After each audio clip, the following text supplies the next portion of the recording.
ஓம்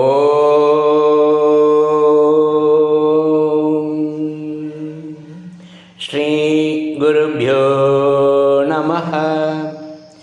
பகவான் ஸ்ரீ விஸ்வநாதர் அருளிய ஸ்ரீமத் விஸ்வ உபனிஷதம் பாகம் 3, போதனை எண் 311.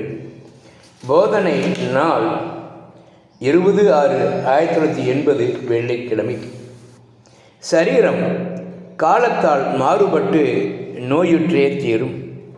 பெரும்பாலும் காலத்தால் அனுகூலமாகும் பொறுத்து வந்தால், அனுகூலமாகாவிட்டால் உடல் நீங்கும் நிலை வந்தால் அதை உற்று கவனித்து வரலாம்.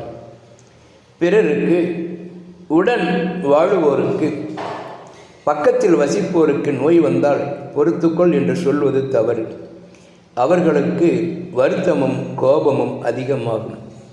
ஆகையால் தனித்து வாழுவதே அறிவுடைமை. தனக்கு நோய் வந்தால் பிறர் ஒரு உதவியும் செய்ய முடியாது. மன அங்கலாய்ப்புத்தான். மற்றவர்கள் துக்கத்தை அதிகப்படுத்த உதவுவார்கள். அது விரும்பத்தக்கதா? ஓம் சாந்தி.